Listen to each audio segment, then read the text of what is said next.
السلام ورحمة الله وبركاته. در رابطه به فایده های زکات، البته چگونه که قبلا بیان کرده شد، در هر یک عبادتی که من شما انجام میدهیم فایده های خیلی زیاد و متفاوت در اون عبادت ها موجود است و زکات این یک عبادت است و رکن از ارکان اسلام است و بدون شک خیلی فایده های متفاوت و گوناگون در این زکات دادن موجود است و یکی از اون فایده ها این است که از صفات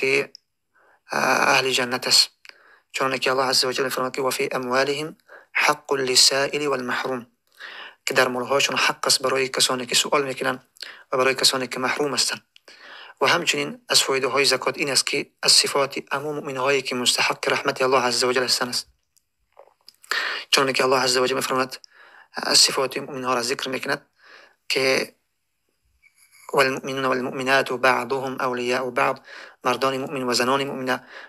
بعضشان اولیاء و دوستان بعضی دیگری هستند و از صفاتشان این است که یأمرون بالمعروف و ینهون عن المنکر، امر بالمعروف و نهی از منکر میکنند و یقیمون الصلاة و نماز را برپا میدارند و یؤتون الزکات و زکات را میدهند و یطیعون الله و رسوله و اطاعت الله و رسول میکنند. الله عز وجل فرمود در ادامه که اولئک سیرحمهم الله، اینها کسانی هستند که به زودی الله عز وجل بر اینها رحمت میکند. پس یکی از فایده های زکات این است که شخص مستحق رحمت الله عز وجل قرار میگیرد و دیگر اینکه این سبب ترقی برای مال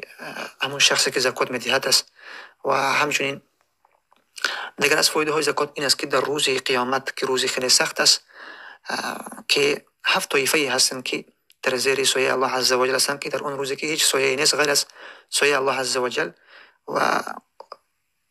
همون مردی هست که یکی از اونها مردی هست که و رجل تصدق بصدقه فاخفاها حتى لا تعلم شماله ما انفقت یمینه، این مردی است که صدقه کرده است به یک صدقه که او را پوشاندگی است که تا جایی که نمیدوند دست چپش آنچه که دست راستش انفاق کرده است.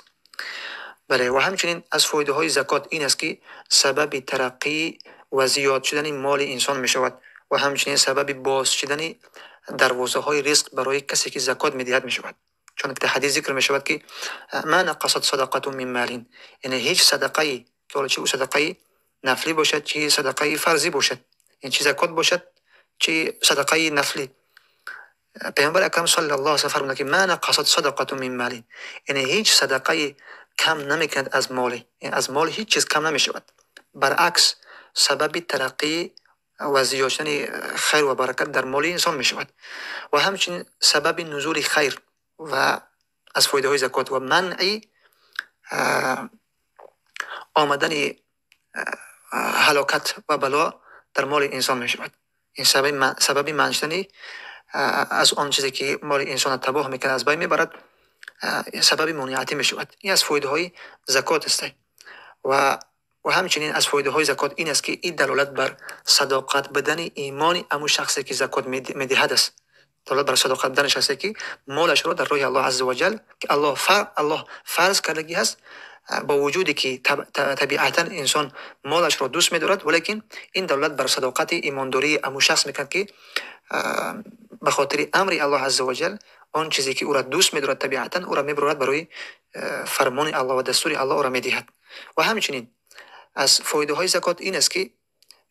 سبب پاک شدن اخلاق انسان می شود و سبب باز شدن قلب انسان می شود، سبب باز شدن قلب انسان می شود و بخل و بخیلی را از قلب او دور می کند که بخل یک چی است؟ یک مریضی است. بخل و بخیل بدن یک مریضی هست که وقتی که انسان از مالش را می دهد این سبب می شود که اما بخل و بخیلی از قلب انسان برود و سبب انشراح قلب انسان می شود. و همچنین چون که بیان کرده از فایده های زکات این است که سبب حفاظت مال انسان می شود و همچنین از فایده های زکات این است که یک کمک کردن بر فقرا و مساکین است و به کسانی که نیازمند هستند به اونها اینه که یاردم و کمک کردن است که و دیگه معروف است که وقتی که یک نفر برای یک شخص کمک میکند الله عز وجل او را اینه که کمک میکند. بله، کسی که یک بنده از بندگان الله عز وجل کمک میکند الله في عون العبد ما كان العبد في عون أخيه. الله عز وجل در کمکی بندش است مادامی که بنده در کمکی بندگان الله عز وجل است. الله في عون العبد ما كان العبد في عون أخيه، مادامی که یک بنده در کمکی برادرش هست. بله، و همچنین این یک شریک شدن در امور پیشرفت جامعه مسلمان ها هست که به توسط این مجتمع مسلمان ها از فایده های زکات این است که مجتمع مسلمان ها از فقر دور می شود و نیازمندا از فقر دور می شوند و سبب ترقی در یک جامعه می شود و سبب از بین بردن فقر و ناداری در جامعه می گردد که وقتی که این فقر و ناداری از جامعه وقتی که برطرف شده بسیاری از مشکلات ها برطرف می شود که امروز متاسفانه بسیاری به خاطر فقر و ناداری دست به چقدر کرها میزنند و حتی سبب خطری از دستان ایمان هاشون هستن عده. لذا این یک شریک شدن در امور اجتماعی است که مشکلات اجتماعی را به سبب دادن زکات ها چه می شود اینه که برطرف میکنن به اذن الله عز و جل. و دیگر این زکات وقتی که انسان میدهد یک همچون یک شکر برای همین نعمتی است که الله عز و جل برای تو دادگی هست. این همچون یک شکر بر این نعمت است، این همچون یک شکر بر این نعمت است که بدون شک الله عز و جل فرمود که ان شکرتم لازیدنکم، اگر که شما شکر کردید حتما او را زیاد میکنم. و این همچون وقتی که یک انسانی که زکات برای او فرستادگی است میدهد همچون برای سپاس برای الله عز و جل برای همین نعمتی که الله برای او دادگی است، وقتی که به عنوان سپاس و به عنوان شکرگزاری برای الله عز و جل برای همین نعمتی که الله دادگی است، به عنوان سپاس و به عنوان تشکری برای همین نعمتی که الله عز و جل برای انسان دادگی است، یا میگن شکری عملی، بدون شک الله عز و جل او را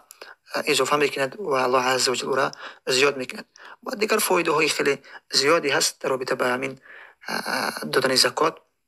و پرداخت کردن زکات که ما بعضی از اونها را برای شما بیان کردیم. بارک الله فیکم. الله برای همه ما توفیق بدهد. سبحانك اللهم بحمدك اشهد ان لا اله الا انت استغفرك واتوب الیک.